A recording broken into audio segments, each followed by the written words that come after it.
Florida voters are going to the polls today. And before we get one more lecture on how Americans should simply trust every election system in the country, we need to look at a rule in Minnesota. This ought to make every serious voter stop and ask a very basic question. What are we doing to make elections worthy of this trust? Minnesota has what it calls a voter vouching process. On election day, a person does not have to have the ordinary proof that they live at an address in a certain precinct. Another registered voter from that precinct can walk in with them and swear that they personally know that person lives there. That oath can serve as their proof of residence, their ID. Now, I want to be clear about what I'm not saying. I'm not accusing every Minnesota voter of wrongdoing. I'm not. I'm not saying that every Minnesota election is stolen. And I'm not asking you to believe a conspiracy theory. I'm telling you exactly what the law permits. And I'm asking whether that rule creates confidence or destroys confidence.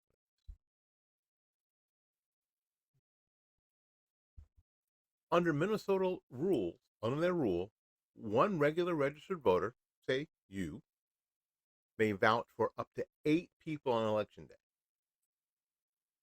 That person has to be registered in the same precinct. Okay. The person being vouched for cannot turn around and vouch for somebody else that day. There are real limits. Let's stop there a minute. The state is willing to put a ballot in a box because someone says under oath, trust me, I know this person lives there. Not because the person produced standard proof of residence, not because the election judge independently verified the residence. No, because another voter gave their word. They promised. And the rule gets even looser. In qualifying residential facilities, in some residential facilities, an employee can vouch for an unlimited number of eligible residents. Think about that. A regular voter gets 8. A staff member at some qualifying facility, they say an assisted living facility, home, or shelter, some transitional housing, a treatment program, or another covered residence, has no numerical cap. Driving there with 15 school buses. Oh yeah, they all live there. Those people don't have to produce any ID. That policy may have been created with a compassionate purpose. Maybe. Seniors may have moved. Disabled people may have trouble producing current paperwork. People in shelters and in transitional housing deserve to vote if they are citizens and otherwise eligible. We should make it possible for legal voters to vote, but helping people vote and abandoning verification are not the same thing. Here is the question that matters. What happens when the oath is false? Minnesota can investigate later. A false registration or a false oath is a crime. Records are kept. Somebody can be prosecuted if somebody catches it. Fine.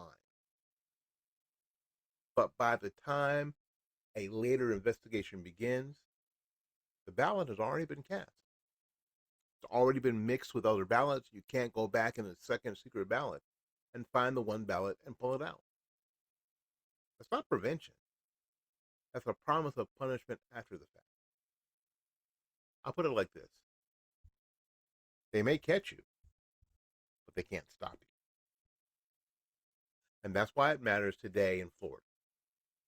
A secure election system does not make citizens hope everybody in the chain is honest. No. It does not ask to trust every voucher, every staff member, every registration worker, and every local official. It builds verification in before the ballot is accepted. Trust is not a slogan. Trust is the product of safeguards that people can see. Now, in Florida, voters are are used to a more straightforward expectation. Show who you are, show where you belong, vote once, and let the process leave a trail that can be checked. Is Florida perfect? No, nowhere is. No system run by human beings is perfect. But the goal should be simple: make it difficult to cheat and easy for the public to understand why it's difficult to cheat. Minnesota's flip that around. If a voter's sworn word can substitute for ordinary proof of residence, then it says, "Don't worry, we'll punish somebody later if the word turns out to be false. If they're lying, we'll find when we find out, we'll get them." Now that really does zero to build public confidence. Let's think about what an organized operation would look like. One person vouches for up to 8 people in one precinct. Now, another registered person vouches for people in another precinct. One does the same somewhere else. The 8-person limit applies to each individual voucher. It does not prevent the network or different vouchers operating in different precincts. Now, again, let me say carefully. Saying a rule can be abused is not proof that a particular abuse has happened. It's a reason to fix the rule before a close election gives half the country reason to believe that the outcome was not protected. Now, this is a grown up conversation here. Do not wait for chaos. Don't wait for accusations. Don't wait for the race to get decided by a handful of ballots. Build a system that does not invite the question in the first place. Now, the answer is not to make lawful voters jump through impossible hoops. The answer, again, is not to punish a senior citizen who has moved into an assisted living facility. The answer is assistance with the verification. Bring more secure mobile registration to facilities. Help residents obtain an updated state ID. Use current facility records paired with governmental identity records before a ballot is issued. Give homeless and transitional voters a clear, verified registration path. Make the state do the work of helping legal voters meet the standards. But do not hand one employee an unlimited power to certify as an unlimited number of voters by his personal oath. That's simply too much power with too little independent verification. We should also insist on an election day system that can flag duplicate registration and voting attempts immediately across jurisdictions. It's not enough to engage, enough to discover a bad record weeks later. The whole point of a safeguard is to stop the bad ballot before it enters the count. The people who oppose basic election safeguards always act as if the choice is between voter suppression and no rules at all.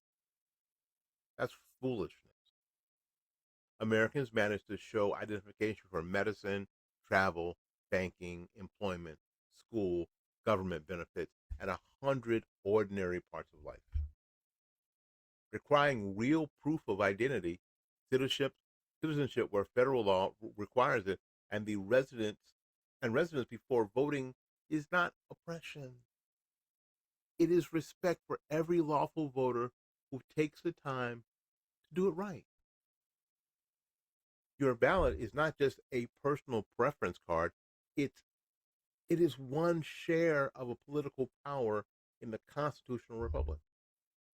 Every illegal or unverified ballot dilutes the voice of the citizens who follow the rules. Now, Florida voters should remember that today. Your vote matters. Your confidence in the result matters. And the rest of the country should learn from states that take both seriously. Minnesota can keep access for lawful voters without making sworn vouching the substitute for proof. It can set a meaningful cap for facilities. It can require independent cooperation. It can use real time tools to catch duplicate attempts. And it can make sure that the ballot is not counted until the voter has been verified. Folks, that's not radical. It's just common sense. The rule should be this: every legal voter gets to vote. Every voter proves eligibility before the ballot goes in the box. Assistance should be generous, but verification should be firm.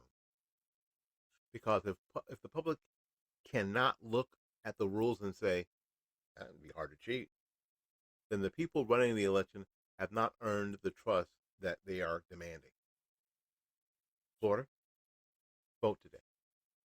And everywhere else, demand an election system that deserves your confidence. My name is Willie Lawson. This is the Morning Report.